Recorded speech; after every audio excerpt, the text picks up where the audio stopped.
In 2002, an article appeared on an Arabic internet website that purported to be an interview with a female jinn who had possessed a human being. The article was written by a Mr. Abd al Razak. The interview is set in Damascus, Syria, and includes a discussion of jinn kingdoms and the phenomenon of jinn possession. The article consists of various conversations between the author and his paternal grandmother, Husna Khanum, which took place, as he put it, when I was quite young. The dialogues were not literally with her grandmother, he says, but rather with the jinn who had possessed her. The spirit had taken possession of her many years before, during the French occupation of Syria in 1920, when the constantly exploding shells had caused her psychological trauma and opened her to jinn possession. The manifestations of the female jinn would come and go, depending on circumstances over the years. At times, Husna Khanum would seem totally normal, at others the personality of the jinn would take over. The writer's discussions with his possessed grandmother included the following exchanges. What is your real name? Our names are secret and cannot be given. We borrow names similar to your names and we keep them throughout our lifetime. Where is your location in this world? Our location is also secret. Do you have continents and countries as we do? No, but we have many kingdoms, kings, princes, and peoples. Can we know the names of some of those kingdoms?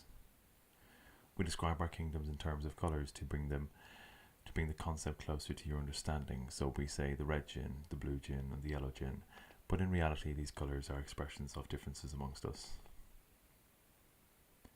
Then you two are veiled from each other as per type or colour. Yes, we are veiled from seeing some among us, and we cannot see other types of jinn from other kingdoms, but there are exceptions, as is the situation now.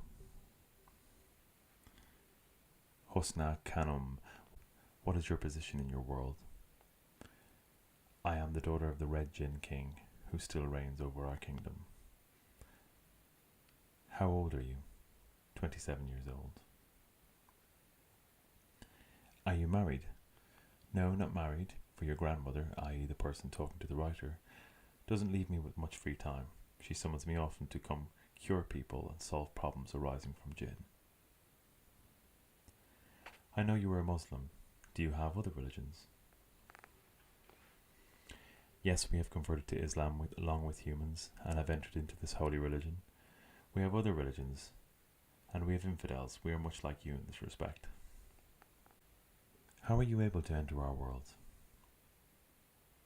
We see and feel you because your density is higher than ours. This can be exemplified by a staircase whose steps go up from the subtle to the dense.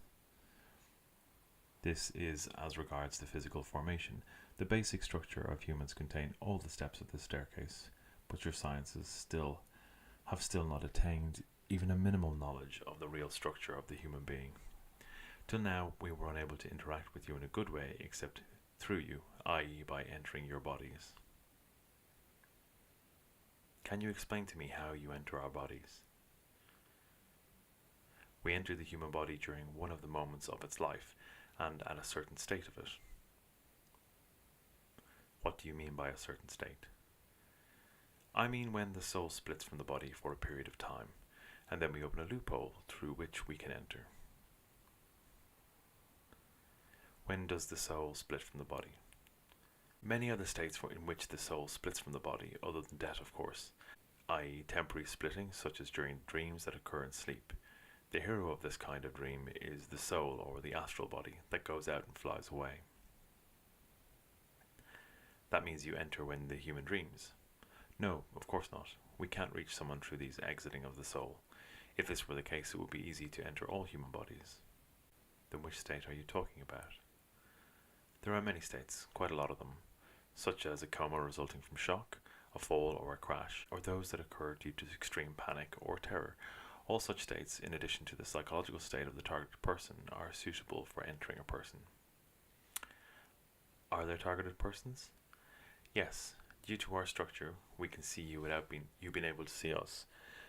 By your normal actions, you might cause us harm, either intentionally or not. In this case, the person who caused us harm becomes a target for us, and we watch him closely. And when a certain entrance state occurs, we will take the opportunity and enter him. What languages do you speak? We do not have a specific language. We communicate telepathically with each other, but through you we speak your languages, which we learn through our interaction with you. Can you tell us about your social life? Yes, it's very similar to your life as humans, especially after you humans die. In reality, we don't know anything about the shape of our life after death, except through the philosophies we study. When you die and remove this heavy body garment, you move to a stage which is very similar to us as regards motion, formation, and relationship, especially at the lower stages of your non-material existence, when you shall live in a parallel world very similar to your world as regards places and feelings. Your physical, sensory life is but a school in which you learn, taste, hear, smell, and see, and you graduate after death to a non-material world, a feelings world. You benefit from your earlier life by acquiring certain experiences that qualify you for the non-material life, and you become capable of certain conceptualizations, through which you live and develop to higher and higher grades. You repeat the experience over and over again. Each time the experiences increase greatly, to reach the final form that promotes you to a higher plane. What I want to say is that you are similar to us in that first stage of the other world. If I ever became like you, what would I see? You would see a transparent, misty life. No matter binds us, no physics or chemistry, but feelings and formations similar to you in appearance, i.e. general appearances, but as to the contents, we differ very much from you. Do you eat and drink, or what are your energy sources? We do not eat or drink, we are energy by ourselves. Programmed energies subject to higher law, we develop or degrade as per our deeds. We are also subject to the law of divine reward and penalty like you. Our good deeds reflect positively, providing us with the subtlety that promotes us on up the staircase of transcendence, and our evil deeds make us go back towards higher density and keep us within the bottom layers.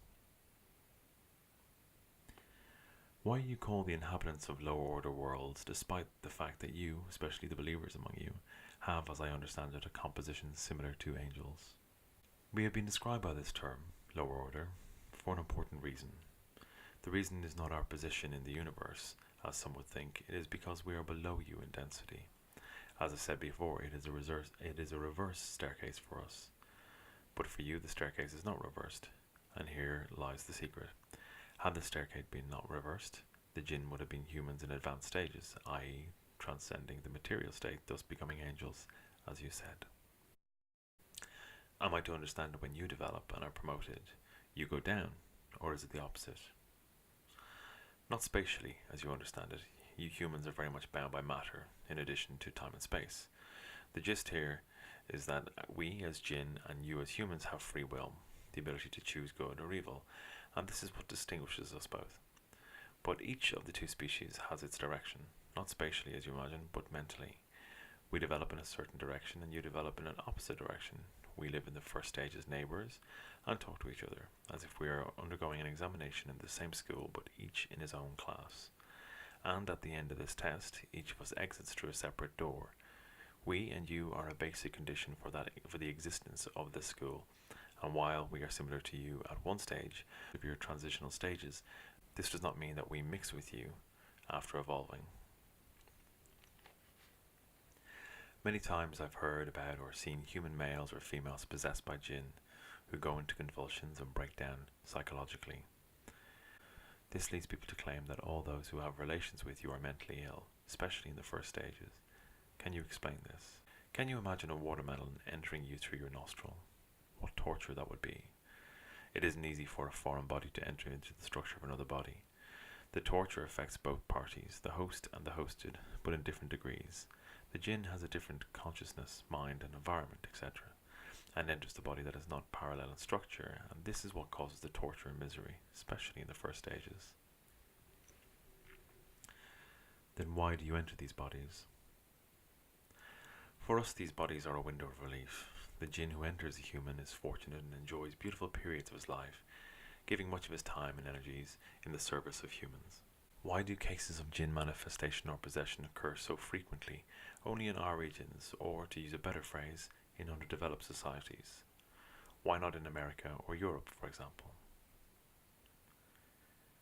There are possession cases all over the world, but their treatment differs from one region to another. In addition, we have a greater presence in certain societies because of the prevailing manner of thinking or the cultural background which provides the right setting for our entrances. As I said before, we wait for the proper moment, and these are many among you. Also, you enrich the opportunity greatly since your social composition is more suitable.